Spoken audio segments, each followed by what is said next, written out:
St. Peter Schnell. Hey, we got it.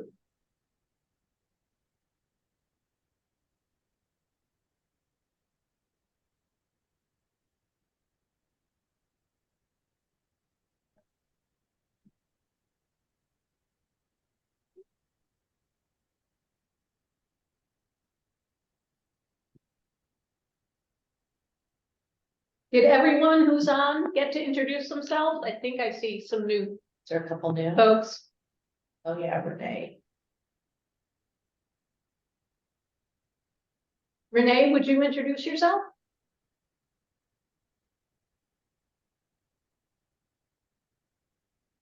Wonder if she could hear me. Yeah, you are on mute, Renee, if you are introducing yourself. Anyone else that's new who has not introduced themselves yet? Okay. Okay, perfect timing. Okay, so thank you so much for joining us in person and by Zoom to learn about these awesome programs that are in existence and to inspire the work that you want to do. I'm going to start out with introducing Laura. Sure. Yeah, well, we'll go to questions to Lori first, but I'll introduce you first. So Okay. Laura started volunteering as a mentor at the House of Dreams program back in 2000, which was the first year that the program started. It operates under the conference at St. Thomas the Apostle Catholic Church in Smyrna, and her interest is to encourage other women trying to get back on their feet. It has been a wonderful journey because for the past 20 years, Laura has served as the program director working with over 15 active volunteers. The House of Dreams operating philosophy follows the adage, give a man a fish and you feed him for a day. Teach a man to fish and you feed him for the rest of his life. Laura and her team have empowered and inspired many women to reach their goals so they can feed themselves for a lifetime. And Lori O Sullivan started volunteering with SVDP in the thrift store about 25 or 26 years ago. And then she and her husband became involved with casework at St. Michael the Archangel. They started planning St. Michael's house in 2001 after her husband got back from a retreat. And it opened the following year in September of 2002. She has served as co-president of her conference and is currently president, and she is the day manager at the thrift store. Lori will tell you that her service has changed her life and the lives of her family and her children. So welcome, welcome, welcome. And we're going to start out, yes. We're going to start out with some questions for Lori. So we already just established that the program began in 2002. Well, really 2001 with the planning. How did this program, why did this program begin? So for my husband and I were caseworkers, and we felt like there was something more. Something was missing. We needed to do some more. We had both gone on a Curcio retreat and felt called then to step up and do more in 2001. We were researching, actually, we wanted to help the homeless, and we thought we would do a housing program on our own, which is crazy. So we were looking at starting a nonprofit and doing all that. And I would go to Spring to Life. So there was a Spring to Life coming up. I went to Spring to Life. They were having a actual workshop on housing programs. So I invited my husband to come. The mission statement is basically the same as ours. So much of the program was just like what we wanted to do on our own, that we talked to Roberta, who was over the housing programs at that time, and started meeting with her. And she helped us to establish St. Michael's House through St. Vincent de Paul Society. And can you describe the program to us? Sure. So we house, we're transitional housing. We are not an emergency shelter. So there is an interview process, but we house 2 women at a time. They can have 2 children under the age of 12. And they work with mentors, and we kind of guide them through our program to get them stable and on their feet so they can be independent. Do they pay rent? No, we do not charge rent in our house. If you think about it, women who have children, the costs they have extra mouths to feed, they have daycare. Even if they're in school, they have after school care. So there's a lot of expenses. So we do not charge them rent. We want them to save money so they can, eventually leave, have money in the bank for emergencies, and be prepared. And how long do they stay in the home, in the program? So that has changed over the years. In the beginning, I mean, a woman might be in there 3 months, 6 months at the most. And now they're averaging about a year stay. And even sometimes a year isn't enough to accomplish all that we need to. But just sometimes you feel at that point it's time for them to go. Is it open-ended as to how long they stay, or is there an actual thing? Yeah, so we don't say when they're coming in, you're going to stay for 6 months and then you're going to leave. We go by whatever their needs are. So some women come to us with education. Some have college degrees. Some have no education. They don't even have a GED. So they might have a job. They might not. So we have to take the time to assess what their needs are going to be. And so the time frame kind of develops as they're starting to go through the program. We always do at 30 days. An initial, how's this going for you? How's this going for us? They know that's coming when they sign their paperwork, that in 30 days, we might say, this isn't working. You're not following the program. And then we reassess if they do stay, but we don't have them come in with a certain time. Like I know some programs are 2 years, 1 year. We do not have that with ours. And Lori, who actually creates like the timeline? Do they, it sounds like you have goals for each one of them. And do you set them, or is there somebody else you work with to do that?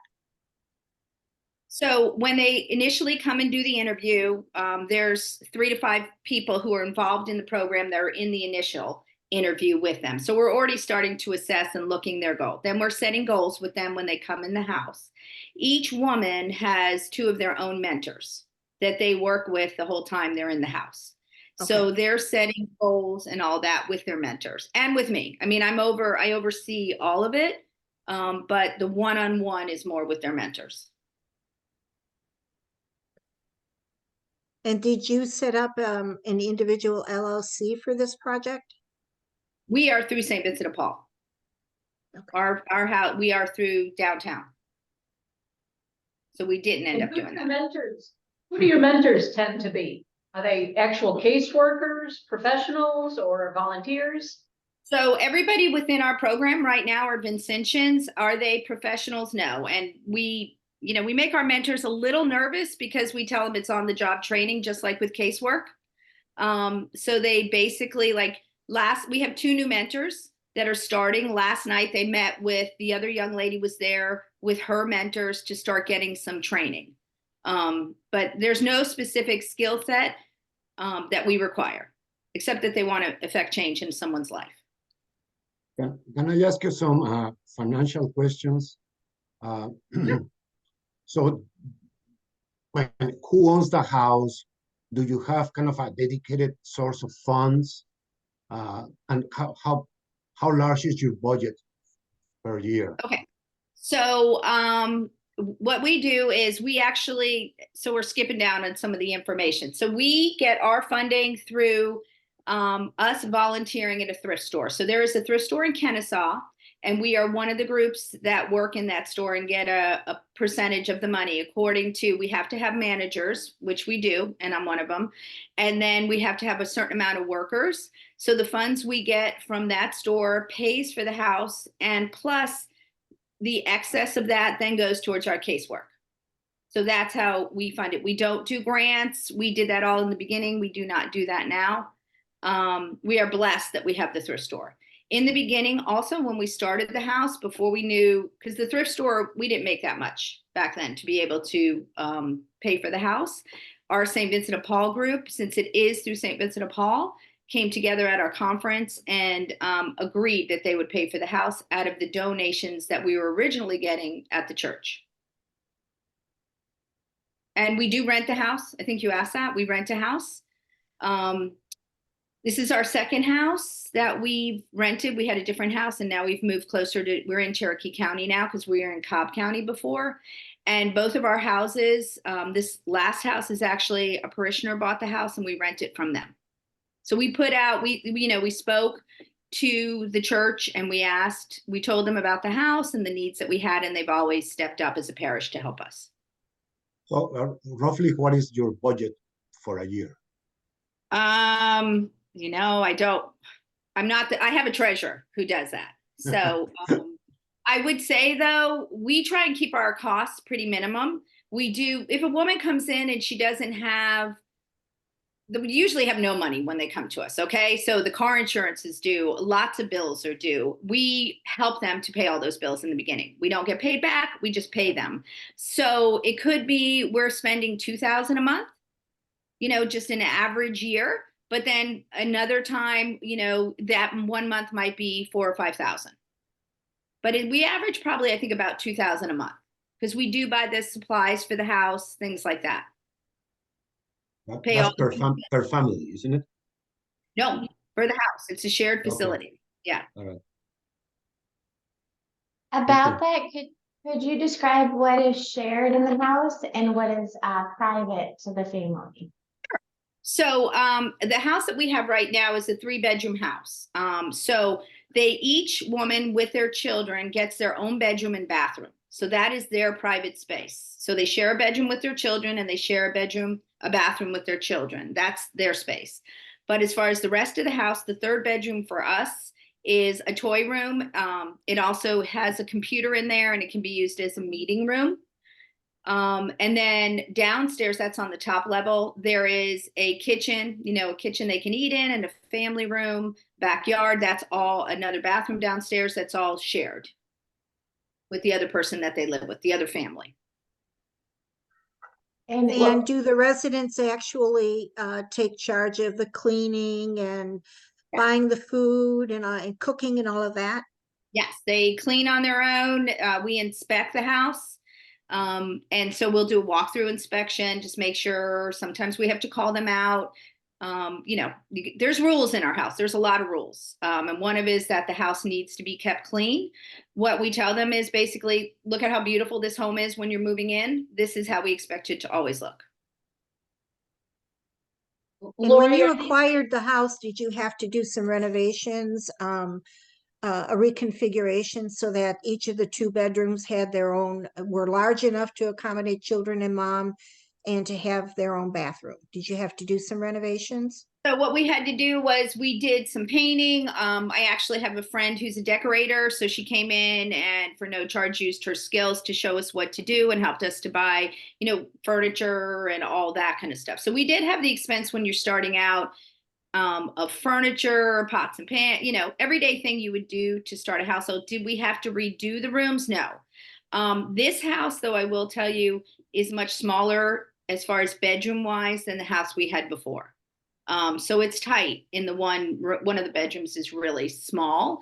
But like I said, we had a parishioner who bought the house and was willing to rent it to us. So it's something that's affordable to us as a group. So we have bunk beds in the one room right now. In the other room, we just have 2 twins. But we have bunk beds in one room that's for the kids, and then the mother has a twin bed.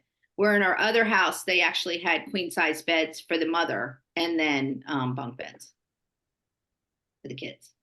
Lori, can I just ask, who is your client? Who are these people? Are they in their cars? Are they in hotels, essentially homeless? I understand you take single women and women with children. What is your kind of application process? Do you keep a wait list? How does it work? So we are just single women with children, not single women. So in order to live in our house, so they must have a children. child. Okay. Yes, they can have 1 or 2 children under the age of 12. As far as who comes to us, it could be anybody. I mean, I have people coming from hotels. I have people living in their cars. I have people about to be evicted, and have no money, no place to go. Other people sleeping on a friend's floor or sleeping in a chair in their parents' house because they can't house them. All different situations as far as that. And how do they apply? How do they, you know, you only have 2 spaces, I understand that. Yeah, so my phone number, the number has changed out there. So we're with United Way, social workers in the school, you know, we're on the St. Vincent de Paul website, our church's website. And it's actually, right now, it's my cell phone number that we use. So they call the cell phone number. And basically I would have a conversation over the phone, you know, an initial interview is what we do that way. And we kind of talk through and see if the person is a candidate to go to the next step and do a physical interview at the church with some of the members from our group.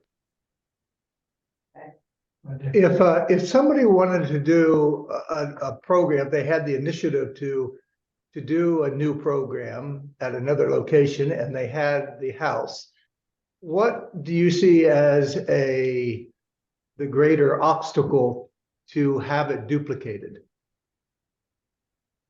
Let me think about to duplicate what we do. Yeah, to duplicate what you've done. How to avoid the landmine. Yeah, what are the do's and what are the don'ts? What would you List say? is enormous. There's lots of do's and there are lots of don'ts. Honestly, I can tell you so I've done this for 20 some odd years. I will honestly tell you, I was thinking about this earlier. So I was 41. My husband was 39 when we decided to do this. We had little kids at home, and we were quite naive. Like, we just thought we were going to move people in there and we were going to change lives and we were going to tell them this is the rules and this is how you budget. And it was just going to be so easy. And it is not. It's hard to do. It's rewarding. Don't get me wrong. It's extremely rewarding, but you need to be prepared that there is a lot of ups and downs with this type of program and finding what's going to work for the population that you're dealing with. Are you just doing single women? Are you doing single men? I mean, there used to be, I think, 6 houses and we're down to 2. And you need volunteers and you just need people who really have the heart to want to serve. But it's tricky at times. I will honestly tell you that. And the tricky part is there anything that comes to mind when you say it gets tricky sometimes? All right, so what I've learned is that when you're about to house somebody, sometimes they'll tell you what you need to hear. So sometimes there's not a lot of, and I'm trying not to be negative here, but I want to be real. Mm-hmm. There's not a lot of honesty sometimes in the beginning. So you're misled in a lot of ways. And so that can be tricky because now you have somebody you've moved into the house, you're starting to work with them, and then things are being uncovered and you're like, is this something we continue with or not? Is this going to work for us? And so then it's also, you know, you're trying to develop trust with someone, and that's really hard when there's a lot of deception sometimes in the beginning. Lori, can we talk about outcomes? Where are these families moving to once they move out? And do you follow up with them after the fact to see what their success is? So some people, so I will honestly tell you, and I don't know, Laura, with your house, what it's like, but a lot of women, when they leave, they shut that door, honestly. They're not wanting to look back. I have some that, have, gone to school and become a nurse. I have a girl right now, a young lady who was with us maybe 10 or more years ago, who is in law school. Some will keep in touch. Most, when they leave, don't keep in touch. And we will reach out in the beginning, but otherwise after that, we give them their privacy. They want to move on with life and they want to leave that part behind them. What are they leaving to? I mean, are you helping them secure rental housing? How do they exit? When we were saying before is that, we don't charge them because we want to save money. We work on budgeting with them, with their mentors. And so the goal is that they're going to have money saved for the deposits that they're going to need and to be able to find an apartment. Now, I will honestly tell you, Cherokee County is really expensive, so it's hard for them to stay. We were very reasonable in the past place to live. So it's hard for them maybe to live in Cherokee County, but our goal is to help them find a place. We tell them when they come in to go get on all the housing programs, if there's any out there like, Section 8 or like, Canton Housing or any of those programs that might be, to get on that list now, because it's going to be a year or two or whatever to start that. But we're basically there to try and help them find a place, but we don't have places in line for them, to answer that specific question. Lori, do How you do house you- pregnant women? We do not. So the question for pregnant women, we do not, because we are not set up to be able to care for them and follow through with their care. Okay. Lori, how do you evict somebody if you need to evict somebody? We usually will get, depending on the situation. So when they come into us, there's an agreement that they sign, an initial, and it'll say certain things. For example, if you have a man in the house, you will be immediately asked to leave, because there's no men in the house. We're mixing families. That's one of our rules. So we will just ask them to leave. We have never had any problem as far as when we have told somebody it was time to leave. They may not be happy, but they've packed their bags and they've left. Other times we might give somebody 2 weeks notice, 30 days notice. It depends on the situation and maybe the violation of the rules, or they're just not working the program. And we decide together that in 30 days, they should plan on leaving. So We've you've never never had had to go through a court process? No, we have not. We have We're not. Participants. Yeah. Yeah. Well, No, squatters' after 30 rights, days. Oh, Yeah. as we hear about, Yeah. just because you want them out doesn't mean you get them out. Right. And it's, I can honestly tell you, it's not easy. It's not easy to ask somebody to leave. And sometimes the reaction is not great, but we have never had to call the police, not once in all these years. So we're blessed. Yeah, that's a real testament to how you operated the program. It really is. Thank you. On a different lens, do the neighbors know that the families are in a program? Does the neighborhood know? No. So the house before and this house, we've never told anybody what we were doing. We didn't make an announcement in the neighborhood. We've never told anybody. Right now, we have a police officer who lives across the street. I don't even know if she knows that we've been there for the last 5 or 6 years. But we don't advertise because we kind of feel, our group, now everyone has their own opinion, but we kind of think if you tell somebody there's something there, then they're looking for problems. And so they just think that there's, the neighborhood we're in is a rental neighborhood. There's a lot of rental houses in there. So it's not suspicious that there's different people living there, renting. So I think towards the end, after Laura speaks, we might want to go back to ask you a couple more questions, if that's okay, with another Q&A. But just to close out, do you want to speak about the need for the program and how it's been meaningful to your life? Could you repeat that? You kind of broke up. I'm sorry. Yes, I'm sorry. I'll put it closer. So to close out with questions, and the group may have more questions for you after we speak with Laura, but to close out, do you want to speak about the importance of the program and its for the community, the need for it, and also how it's been impactful on your life to be a part of the program? Oh, sure. First, I think it's important because we need to break the cycle of poverty for me, especially because we're working with children. We're trying to change their lives. I mean, we're very much about their mothers, but a lot of our concern is about the children. We want to change their future. We want to show them that there's a different way of living, and to give them security. So that's really important to us, that we're trying. They're our future. The children are our future, just like they're in our church, they're our future. And we need to help them to learn that there's a better way or different things that they can do to live. And that they can, they can be successful. They can make good choices. And for us, that they don't have to be dependent on another person. Because a lot of the women that come to us feel a dependency on a man or someone for their stability. As far as the impact, I started this when my kids were little. They have been part of this house since they were raised with St. Michael's House. I mean, my son has played with some of the young little boys when they were little. They've seen us sometimes have to have a child come stay with us for some time because something happened with the mother. So they've been raised with this program in St. Vincent de Paul. And I believe that my family and my children are better people because of it. They know what other kids their age, they've seen things that other kids their age have not seen and been exposed to. Touching. That is so touching. Thank you. Thank you, Lori, for sharing this, and thank you for crafting this amazing program. Thank Thank you. you. Gosh, that's touching. Ah, okay, don't make me cry, Laura. Okay. Laura, when did the House of Dreams program begin? It began, we had a little debate about that, but we began at the end of 1999.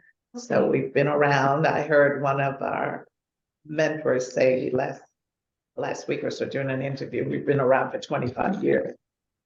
I thought it was a bit of a stretch, but counting back, that's how long it's been. Wow. And how and why did House of Dreams begin? There certainly was what we call a niche in the community. There were places for women with children, there are places for people with addictions, there are places with people with mental health issues, but just a woman who is unemployed or going through a struggle had no place to go. It was expected that they could find a friend or a family member, but not a program that would help them to get back on their feet. And can you describe the program for, Okay, sure. So currently we have 2 apartments. We are capable of housing up to 8 women at a time. And our criteria for the program is that women only, no children, have to be at least 25 years or older, no criminal, alcohol, or drug history, no mental health issues, or nothing that would prevent them from working. So they could have health issues, but if it restricts their mobility, the ability to get up, that's not going to work. And we also look for a recent employment history. So not looking for someone who's been out of work for 2 and 3 years and expect them to find work in 30 days. So that's kind of like the headline. If you pass this, you can move forward. and do they pay rent in the program? Yes, we do rely on the ladies in the program to contribute to the finances of the program. They pay $75 a week. We had started with $75 a week 25 years ago, and we're still at $75 a week. That pays, if everyone's working, it will pay for 1 apartment. So there's still a need for additional funding. But yes, the ladies. And then where do you live for free? That's kind of the mindset, that's probably why they're homeless, because they wanted to live on somebody's place for free. So it's a way of them saying reality says you have to contribute to where you stay. And how long do they stay? They can stay as long as they like, provided they follow the rules, up to six months. So we do have, like Lori says, we do have a structure, we do have some expectations. As long as they're following the rules, they can stay up to 6 months. Mostly within like the 4th, 5th months, if they have opportunities that present itself, but yeah, 6 months max. Wonderful. And what in the apartments is private to them and what is shared between the women?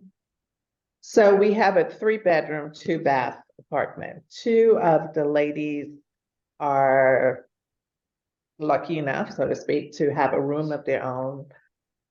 And then there's a bathroom in the hallway that they share. Then another 2 ladies, they actually share a bedroom and there's a bathroom in there. So the master bedroom is large enough to share like 2 ladies. So other than that, they do have section of the refrigerators that we assign to them, section of the cabinets that they assign to them. But as far as the designated spaces, that's how we structure it. And obviously the complex is aware, but do the neighbors know that there's a program there? No. But the complex, I would say, as to your question about the complex, they are more involved now. It's under new management and they want to know who's on their premises. So no longer are they just saying, okay, you're St. Vincent de Paul, you're responsible. I guess insurance reasons and other reasons, they want to do a background check on the female before she comes into the program. That has kind of created a little obstacle for us, but gotta play to get along, so. Yeah. Yes. And what roles do Vincentians have at House of Dreams? So we have mentors that are assigned to each lady that is in the program, one mentor per person. We have inspectors that rotate and do a random inspection in the apartment at least once a week. And again, the criteria is what to expect. But as Lori pointed out, you came into a very decent, clean apartment, and we expect it to remain the same. We also have people that help with the budgeting, giving them financial literacy. We have a grant writer as well, although right now he's only really focused on one grant. And we have a person who pays our debts. Yes, she is our treasurer. Oh, that's fabulous. Okay, and how many people do you think really are essential to run House of Dreams? Okay, so I would say 20 plus. Okay. We had one apartment, so we were at 15. Yes. But we now need to increase our inspectors. We also want to increase our mentors, so people are not on a cycle and people could take a break. Right now, we have dedicated folks. They've been with us for a long time and they're very reliable. It's a great team, but someone needs to say, I need a break and be able to bow out. So congratulations to you for managing 20 plus volunteers. Well, it's 50 now. We're working on the rest, but so far so good. But it's a great group. It's probably a benefit of the program. And you mentioned a grant. Is that how it's funded? How is the program funded? That's a part of the puzzle. So we do need extra money. We also get money from the church, St. Vincent de Paul. We also have some dedicated contributors to the program. And that, along with the ladies' contribution, we will be fine. We will be fine. We were successful. We just started the second house again. So, but prior to that, because the house was kept occupied, and because we had grant funds, we have a nice little reserve. So we're not scared yet. Good. And you have expanded to a second apartment, which is awesome. How did you choose that apartment? How did you locate it, and how did that come about? Location. So the initial apartment was based on the fact of its proximity to the church and to public transportation. That's very important for people who do not have their own transportation. When you're telling them 30 days, find a job, and you're not taking them to the appointments. So that was the main reason. And when we were looking to do a second one, even though we tried to find another location, we ended up there again, and it works. That works. It's convenient. And how do you operate the application and the admissions for House of Dreams?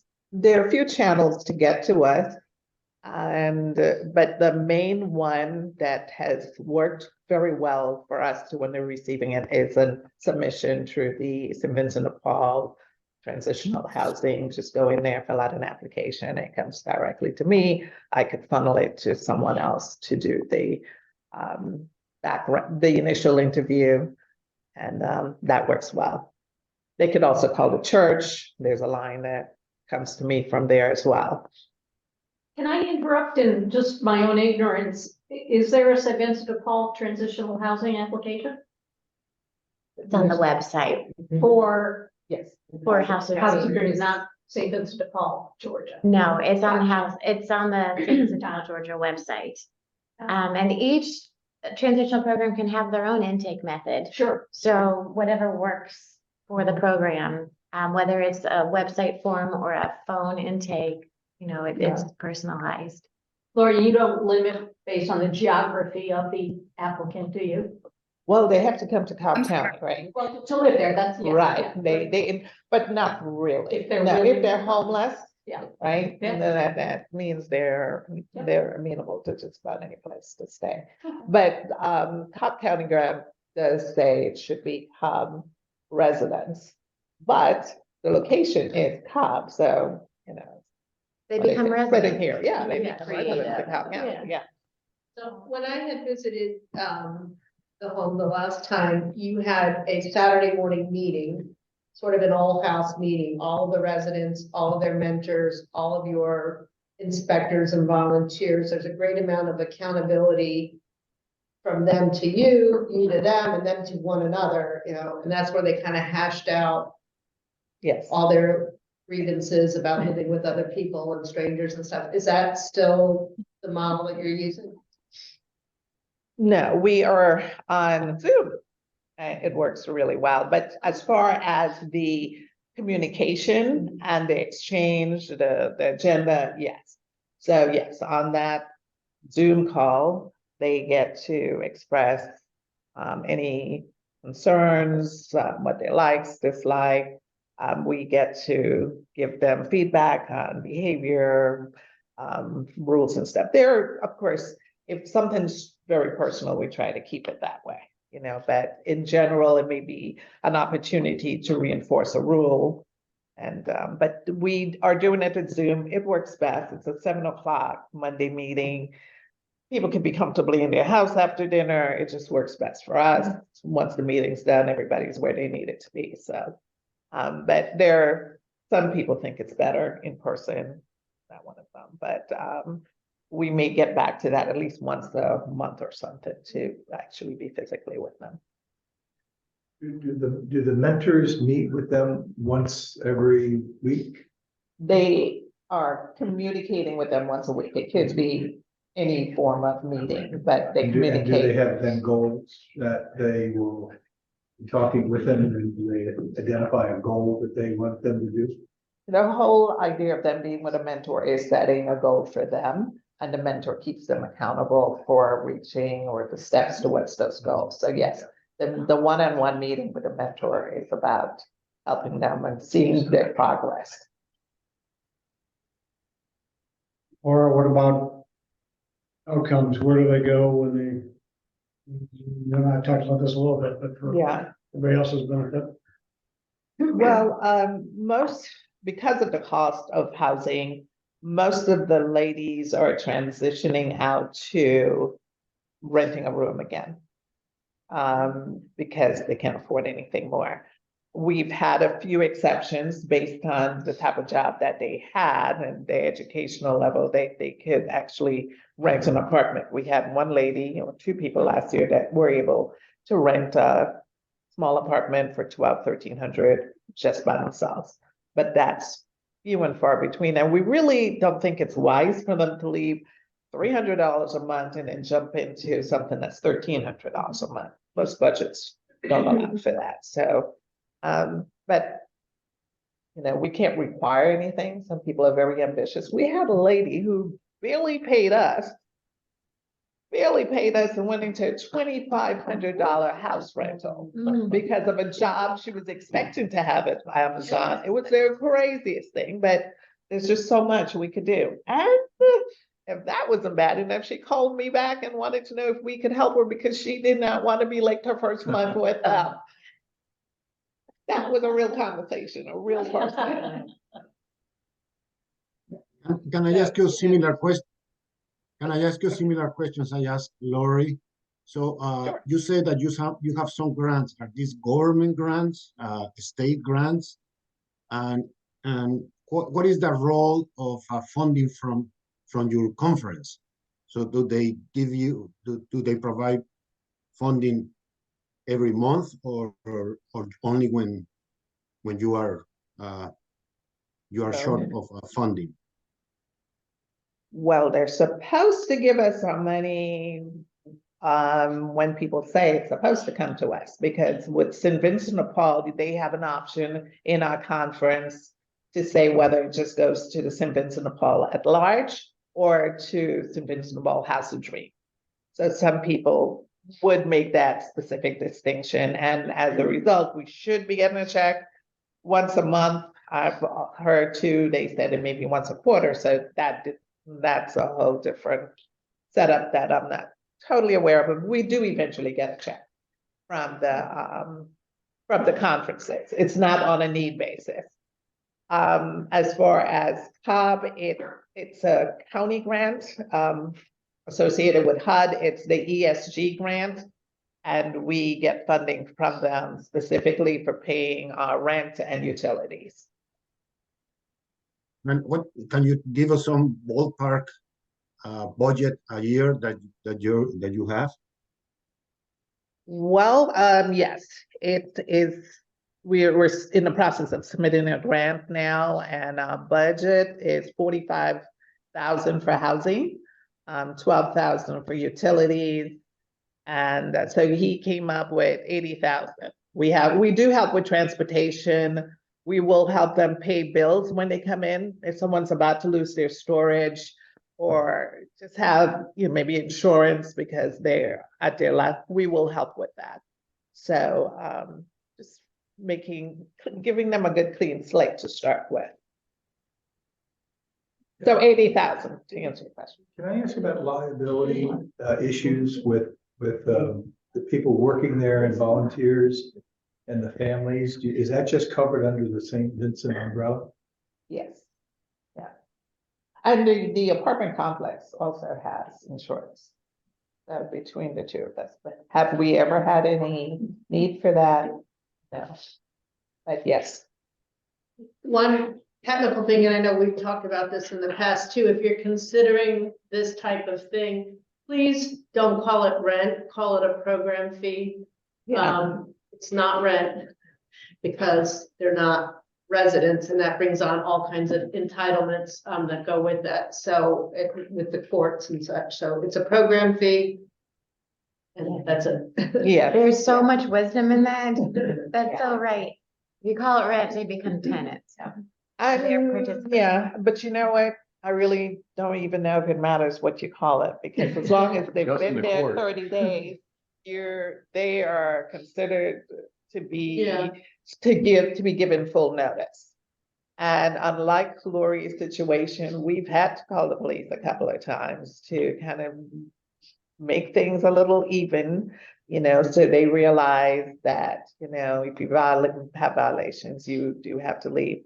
But, because they've been there longer than 30 days, we were told, we just can't do that. We can't just ask them to leave. While it's in the top of my mind, I just want to mention also emotional support dogs versus service dogs. We are seeing more of these, more and more of these, and so these are things to figure out. So yeah, we say no pets, and we were at We have no pets either. Oh, good. We were in the middle of an interview, and this lady talked about her dog in the car, and our eyes just went like, what? Yeah. And it's a support dog, so therefore she had entitlement. Well, I know, and in my head, this meeting is over. But yeah, I recognize people have that need. Yeah. It's just, it's something to put on your radars if you're wanting to start a program, to know that some people will have these pets. Can I jump into the question too? Yeah. So just on a side note, I recently had a client staying at an extended stay hotel with an emotional support mastiff. Wow. That's a lot. Now in every hotel reservation I make, I say animal free. I mean, we need to get a legal opinion on emotional support. But what does availability look like? Right now, because we just opened up the apartment, the second one, we do have 3 slots available. We did have someone leave, but we have 3 slots available. So right now we do have availability. I think once it's really moving along faster. It's usually like one at a time, you know.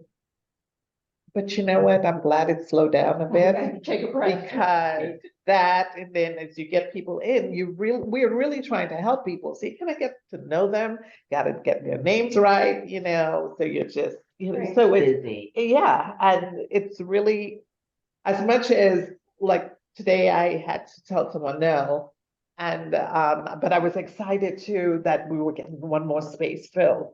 But that one person was not going to be ultimately a good fit. So she had sickle cell, and I'm learning that that's something Serious. that Yeah. Very serious. yeah. So for both the pregnant, neither of the programs will take pregnant women, right? Do you require a Correct. negative pregnancy test? Do you do any of that? No. Right? So have you ever had that situation where they didn't know they were pregnant, they didn't know they were pregnant? No, really haven't. That's a new one. But we do ask though, as part of the intake process, are you pregnant? And you know, so and the other thing, even though we say you have to be 25 years and older, most of our women are maybe bordering more like 35, 40 something, you know, they've had their kids Gotcha. there. Yeah. Yeah, but it's still a question we do ask. Mhm. Have you, over the years, thought any differently about the 6-month idea, or have you just, that seems to make sense? We have, and in conversations with Cobb County, they thought we should lower it. And we will, you know, but that's 6 months max. There, you know, people do leave earlier in some cases, and if we're not getting along and we have to tell them to leave, that also allows for, because it's 6 months, if everybody stays 6 months, that's just 2 people per, you know, so it does limit the numbers. But Cobb County has encouraged us to do a little bit lower, but it all depends.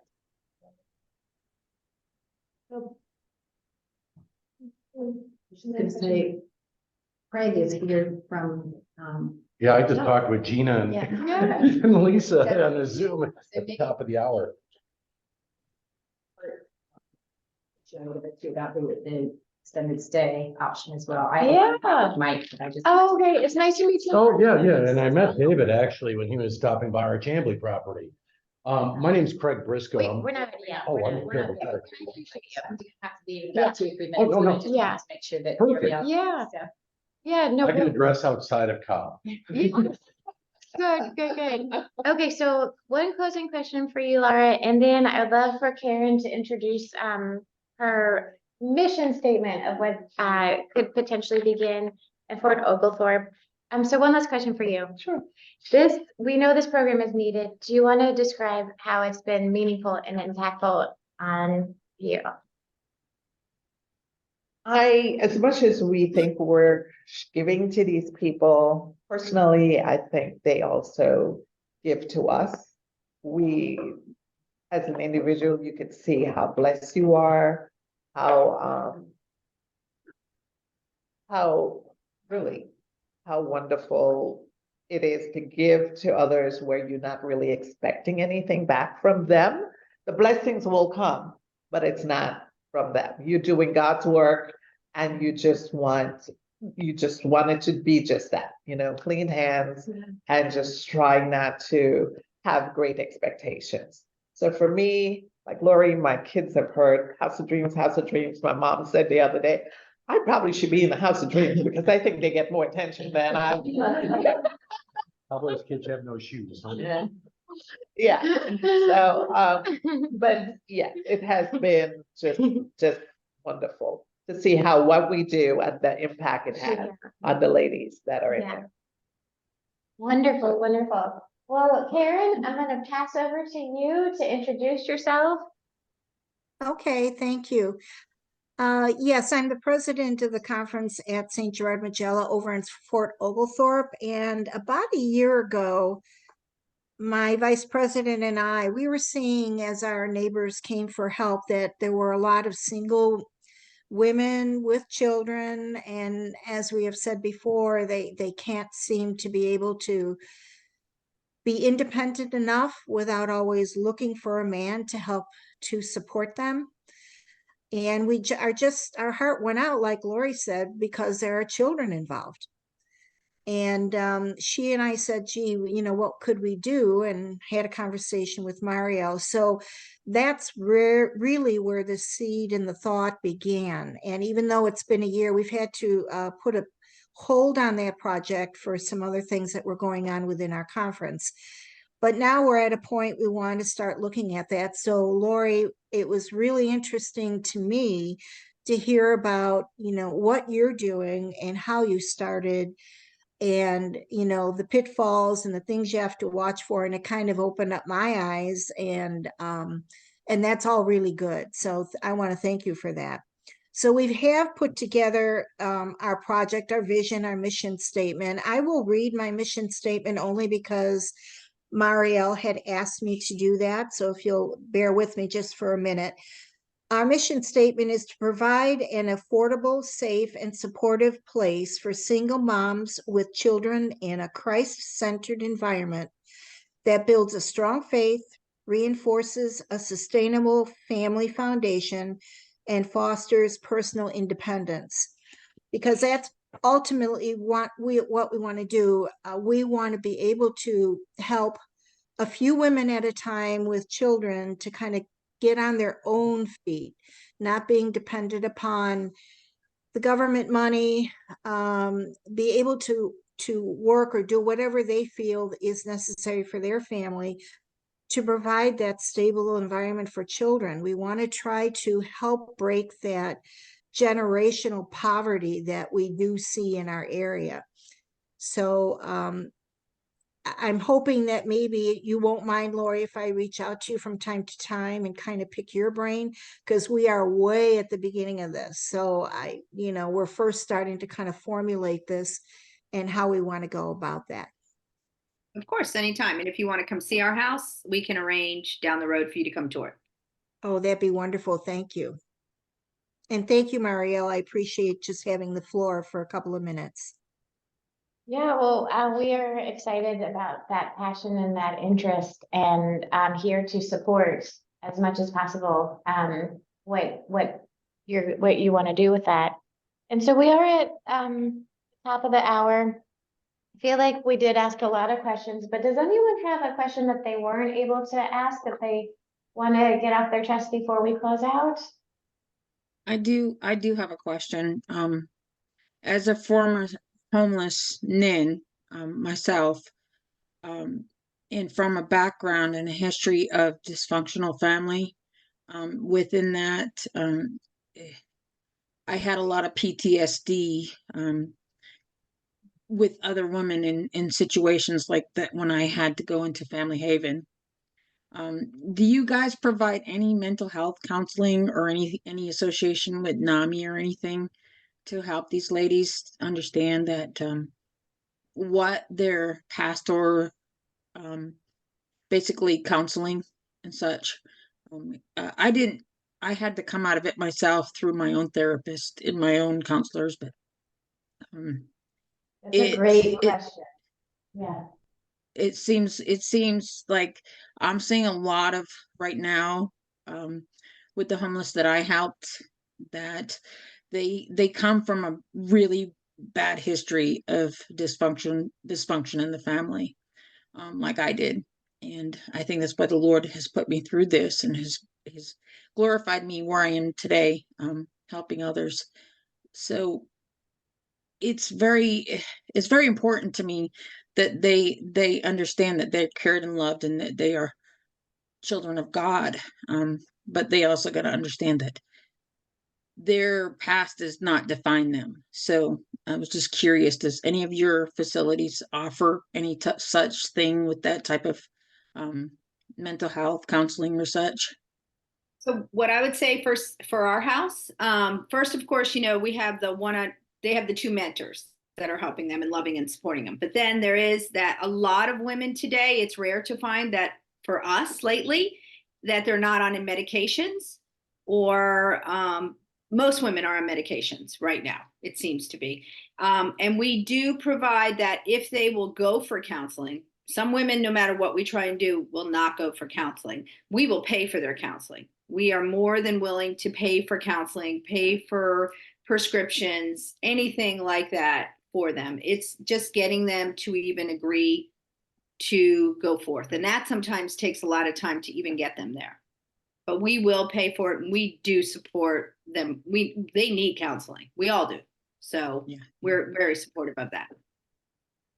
Yes, and for the House of Dreams program, the same. We use Holy Family Counseling as well as Family First to refer ladies to, because yes, being on the street, different stories, they do need an outlet.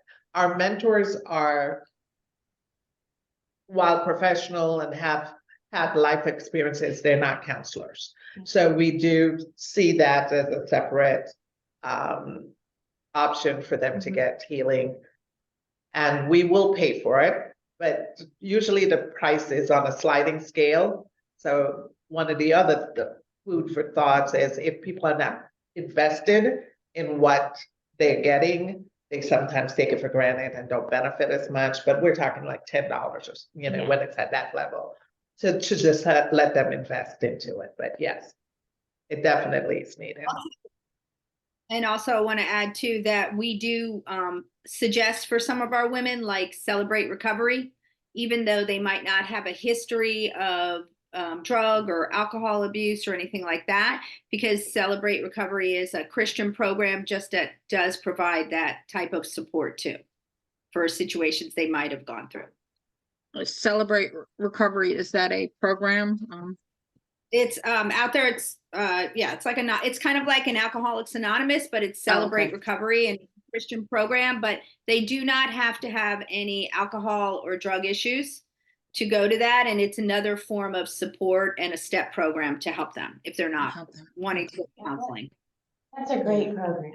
That program gets a lot of really positive feedback. So I want to thank our presenters very, very much for sharing your time, sharing your hearts, sharing about your program.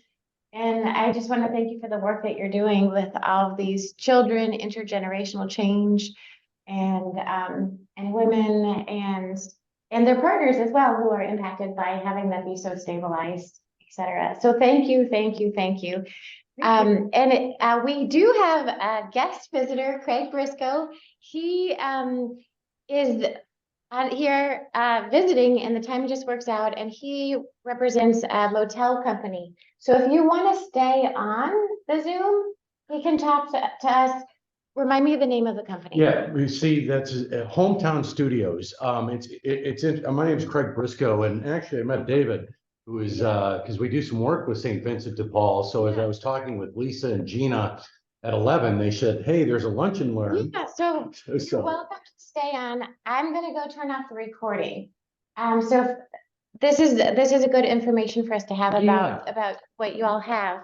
I'm gonna move this closer to you, and I'm just gonna turn off the recording because you don't need to be on our. Oh, that's fine. That's fine. And then for Lori, I just mentioned to your colleague here, you're both based in Cobb. If you run into challenges and need to support women, oh, I'm sorry, you're in Cherokee. I'm in Cherokee County. Lori? Yeah. Okay. Yes. Yeah, we help veterans up in Cherokee at our property. We have 7 locations throughout Metro Atlanta. Since we're all dealing with grants, there's 4 counties that we hit. Hall County is where our Gainesville location is. Gwinnett, we have Peachtree Corners, which is on Holcomb Bridge and Peachtree Industrial. We have Norcross South, which is on Jimmy Carter Boulevard and Buford. And then North